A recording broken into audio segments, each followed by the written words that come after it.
Olá pessoal, eu sou André Luiz Flores e juntamente com minha colega de classe Milena Carvalho Barroca, iremos apresentar a vocês cálculos estequiométricos.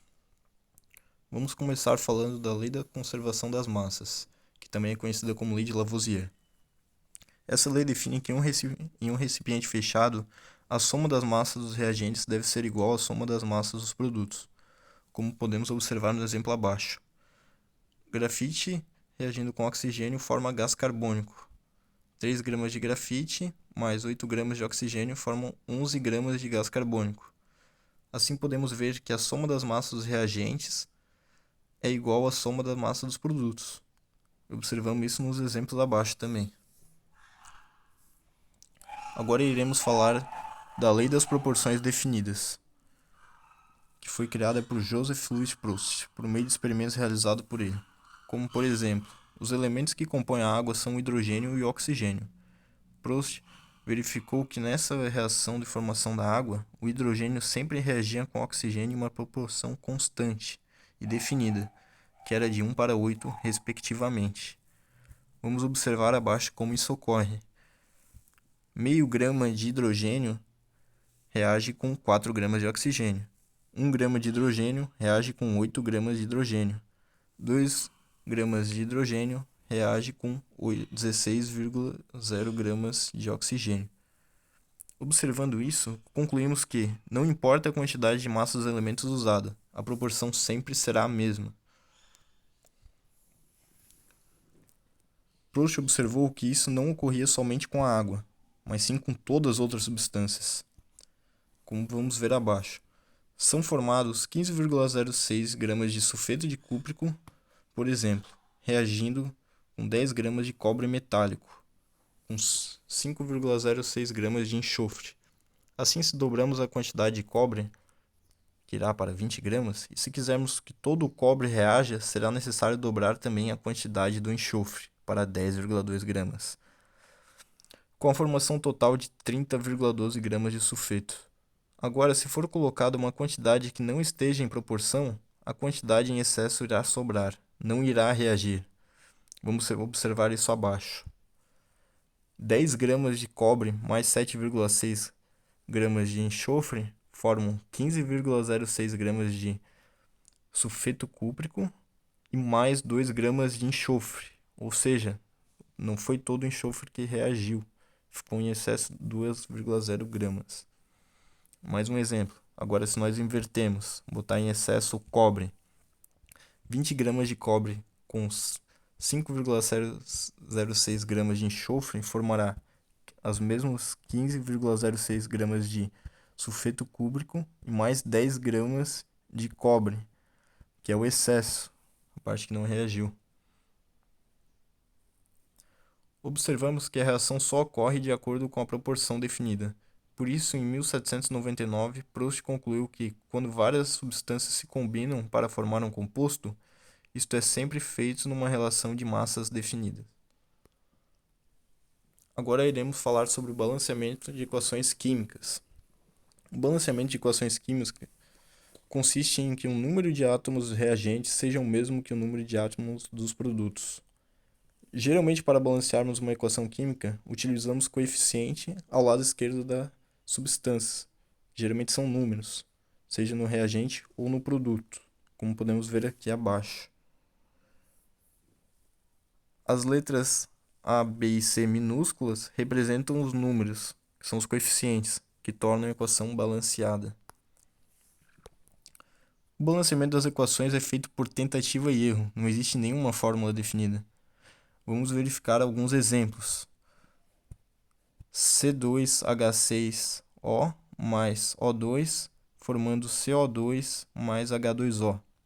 Bom, para a gente poder balancear essa equação, a gente verifica o número de cada elemento em cada lado, nos reagentes e nos produtos. Verificamos que possui 2 carbonos, 6 hidrogênios e 3 oxigênios no lado dos reagentes, e que possui 1 carbono, 3 oxigênios e 3 hidrogênios no lado dos produtos. Para que essa equação fique balanceada, precisamos que tenha o mesmo número de elementos em ambos os lados.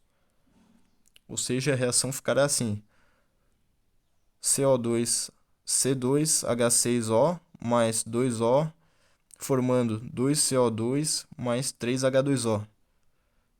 Como podemos ver, botando os coeficientes na frente de cada elemento, a gente obtém a mesma quantidade de elementos nos reagentes e nos produtos.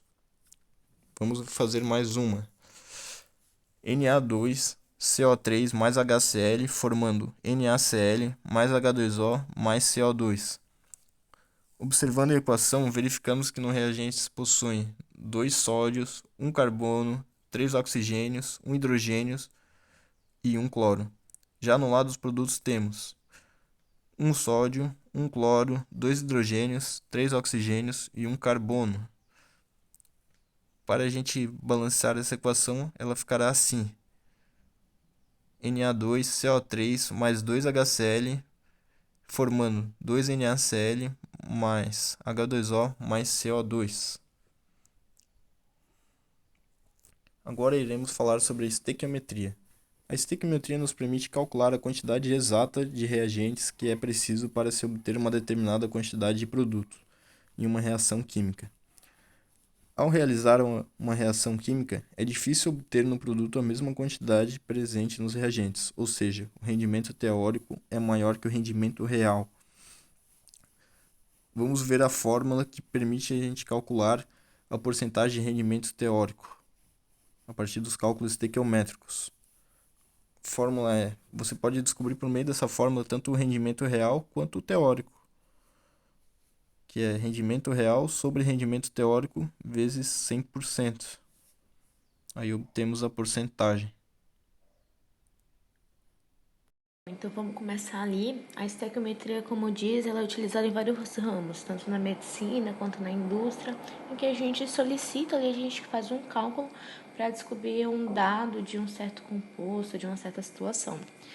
Para um cálculo estequiométrico ele dar certo, a gente tem que seguir um passo a passo. O primeiro passo é escrever a equação química envolvida na situação. Então a gente vai pegar ali os dados que a equação ela dá, as substâncias, os compostos que a questão ela dá, né, que ela descreve, e fazer ali a equação química. O segundo passo é balancear essa equação química com os coeficientes numéricos. No caso, a mesma quantidade de coeficientes nos reagentes do lado esquerdo tem que ter ali a mesma quantidade para o lado direito, onde ficam os produtos. E por fim, a terceiro passo, né, a terceira regra, é realizar a regra de 3 com os dados obtidos, com os dados que a gente descobriu ou que a questão dá, e colocar ali um X ou um Y incógnita, né, para o que a gente quer descobrir, para a pergunta em questão. Até diz um fique atento, porque em determinadas situações é necessário que a gente faça uma mudança ali, uma transformação das grandezas, como de litro para milímetro, ou de grama para quilograma, e assim vai. Ali no segundo slide, a primeira situação, são várias, tem algumas aqui nesse slide, eu vou explicar algumas para o vídeo não ficar muito longo. Então, essa primeira situação é de mol com mol. A questão diz: para obter 10 mols de moléculas de H2, são necessários quantos mols de moléculas de água? Então, eu tenho ali embaixo a reação já balanceada, né? A equação já balanceada, os reagentes de um lado, os produtos ali de outro lado. E eu tenho ali a situação. Para 1 mol de H2, eu tenho 1 mol de H2O, um X embaixo de H2O, porque é o que eu quero descobrir quantas moléculas de água preciso, né? Para 10 mols de H2. Então, fazendo uma regrinha de 3, multiplicando ali em forma de X, né? O inverso. Eu descubro que são necessários 10 mols de moléculas de água para se obter 10 mols de moléculas de H2. Vamos agora para o segundo exemplo, que é ali de mol com massa. Então, no motor de um carro a álcool, o vapor do combustível é misturado com o ar e se queima a custa de faísca elétrica, produzida pela vela no interior do cilindro. Qual a quantidade, em mols, de água fornecida na combustão completa de 138 gramas de etanol? Em algumas questões, são fornecidas ali os dados, a massa molar, no caso das substâncias, é o caso dessa questão. Ele me dá ali a massa molar do hidrogênio, do carbono e do oxigênio, que no caso fica medida ali de grama-mol, né? Eu tenho a equação química já balanceada, os reagentes e os produtos, e eu pego somente os dados que são necessários na questão, que é o etanol, que é o C2H6O, e ali a água. até porque eu quero descobrir quantos mols de água são fornecidas na combustão completa ali do etanol. Já que a questão ela me deu a massa molar ali das substâncias, eu calculo a massa molar do composto etanol, que dá 46 gramas. 46 gramas, então, para 3 mols de H2O, para 3 mols de água. Em 138 gramas, quantos mols de água são fornecidos? É o que eu quero descobrir. Por isso, então, abaixo de 3 mols ali, referente à água, eu ponho minha incógnita, o X, que a gente vai descobrir no caso. Então, fazendo a regra de 3, a gente descobre que 9 mols de água são fornecidos na combustão completa do etanol. Agora, o terceiro caso, ele fala ali um caso de massa com massa, né? Também mais simples e o mesmo passo a passo, os mesmos 3 passos. Escrever a equação, balancear a equação e realizar a regra de 3 com os dados obtidos e com os dados que a gente quer descobrir. Então, nesse exemplo diz: qual a massa de dióxido de carbono em gramas liberada na queima de 80 gramas de metano quando utilizado como combustível? A mesma coisa, a questão fornece ali a massa molar de hidrogênio, carbono e oxigênio, grama-mol. A equação ela também já está balanceada. Então, eu pego ali os dados que eu tenho do metano, CH4, para os dados que eu tenho do dióxido de carbono, CO2. Então, a massa molar do metano, que é 16 gramas, 16 grama-mol, para a massa molar de dióxido de carbono, que é 44 grama-mol. Se eu tenho 80 gramas de metano, qual a massa de dióxido de carbono liberada ali nessa queima? Então, é o X para o dióxido de carbono. Realizando a regra de 3, eu descubro que a massa liberada na queima de 80 gramas de metano é uma massa ali de 220 gramas de dióxido de carbono. Então, eu tenho ali... Então, vamos começar ali. A estequiometria, como diz, ela é utilizada em vários ramos, tanto na medicina quanto na indústria, em que a gente solicita ali, a gente faz um cálculo para descobrir um dado de um certo composto, de uma certa situação. Para um cálculo estequiométrico ele dar certo, a gente tem que seguir um passo a passo. O primeiro passo é escrever a equação química envolvida na situação. Então, a gente vai pegar ali os dados que a equação ela dá, as substâncias, os compostos que a questão ela dá, né, que ela descreve, e fazer ali a equação química. O segundo passo é balancear essa equação química com os coeficientes numéricos. No caso, a mesma quantidade de coeficientes nos reagentes do lado esquerdo tem que ter ali a mesma quantidade para o lado direito, onde ficam os produtos. E por fim, a terceiro passo, a terceira regra, é realizar a regra de 3 com os dados obtidos, com os dados que a gente descobriu ou que a questão dá, e colocar ali um X ou um Y incógnita, né, para o que a gente quer descobrir, para a pergunta em questão. Até diz um fique atento, porque em determinadas situações é necessário que a gente faça uma mudança ali, uma transformação das grandezas, como de litro para milímetro, ou de grama para quilograma, e assim vai. Além do logo, iriam reagir 11,2 litros de N2 com 3 gramas de H2, como a questão solicita. Então, ali eu tenho um quinto caso, que é mol com moléculas, é sempre o mesmo passo a passo. O sexto passo ali é moléculas com moléculas, que é mol e moléculas, a palavra mol e a palavra moléculas são diferentes, então quando a gente cita moléculas na estequiometria, a gente está falando ali da grandeza de 6 vezes 10 vezes 23, que é uma grandeza, então, quando se cita moléculas. Porém, referente ali a mols, a gente pega o número de mols. Então, aí nesse sexto caso, nesse sexto exemplo, a gente tem uma questão de molécula com molécula. No sétimo caso, volume com volume, também é algo simples, não precisa fazer nenhuma transformação. Nesse oitavo caso, é um caso especial, que é o de reagente limitante. Então, como é que funciona? São 2 passos que a gente precisa fazer para poder descobrir ali quem é o reagente limitante da nossa questão. A questão diz: 400 gramas de NaOH são adicionados a 504 gramas de HNO3. Calcule a massa de NaNO3 obtida e a massa do reagente em excesso. A questão me dá ali a massa molar dos compostos, né? Me dá a massa molar ali de HNO3 e de NaNO3. Eu tenho a equação química balanceada já embaixo. Então, o primeiro passo é a gente descobrir quem é o reagente que está em excesso. Eu pego, então, ali o meu NaOH já que a questão cita ele, né? Já que cita ali que ela tem um dado de 400 gramas de NaOH, eu pego essas 400 gramas, coloco para X, vou ver se quem está em excesso é o HNO3, então X desse HNO3 em 40 gramas, que é a massa molar de NOH, para 63 gramas de HNO3, que é a massa molar desse composto que a questão também fornece. Realizando a regra de 3, eu tenho um resultado ali de 630 gramas de HNO3. Porém, então o que é que a gente descobre? Que reagindo 400 gramas de NaOH, a gente precisa de 630 gramas de HNO3. Porém, a questão ela só me fornece 504 gramas de HNO3. Então, a gente conclui que esse NaOH está em excesso. A gente precisa de um valor, uma quantidade menor dele para poder reagir com os 504 gramas de HNO3 que a questão diz, que a questão fornece desse composto. O segundo passo, então, a gente já descobriu que está em excesso. Agora a gente tem que descobrir quem é o reagente limitante na nossa reação.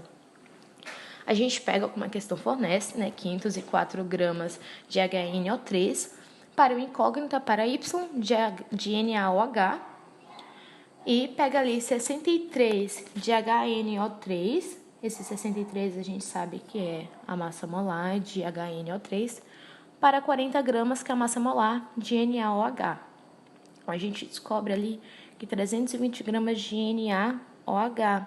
Então, pegando ali 400 gramas menos essas 320 gramas que a gente descobriu, eu tenho 80 gramas. Então, assim, reagindo 504 gramas de HNO3, a gente precisa de 320 gramas de NaOH. Então, assim, sobra 80 gramas ainda de NaOH. Então, a gente conclui que o nosso agente limitante é o HNO3, ok? Então, esse é um caso especial ali de reagente limitante. O último caso especial da estequiometria é um caso de rendimento. A gente tem um seguinte exemplo. Fazendo-se reagir 3,4 gramas de NH3 com quantidade suficiente de O2, a partir da reação abaixo obteve-se 2,1 gramas de N2. Qual o rendimento aproximado da reação? Novamente, a gente tem a equação química já balanceada, a mesma quantidade ali que a gente tem. Nos reagentes temos nos produtos também. Então, eu pego 68 gramas de NH3 para 54 gramas de N2, é a nossa massa molar, né? A questão me deu 3,4 gramas de NH3 para X de N2, que é o que eu quero descobrir. Então, a questão me dá ali 2,8 gramas. Esse é um valor teórico porque a gente não sabe qual é a porcentagem de rendimento da nossa reação. Então, com esse valor, ele é o nosso 100%. Agora, a questão ela diz que a partir dessa reação a gente obteve 2,1 grama de N2 e não 2,8. Então, já que a gente obteve 2,1 grama, a gente tem que descobrir qual é o rendimento da nossa reação, qual é a porcentagem dela que rende nela. Então, 2,8 que foi o que a gente descobriu é 100% e 2,1 é o Y, é a incógnita. Fazendo a regra de 3, a gente descobre que o nosso Y é 75%. Então, logo o rendimento da nossa reação é de 75%. Logo, iriam reagir 11,2 litros de N2.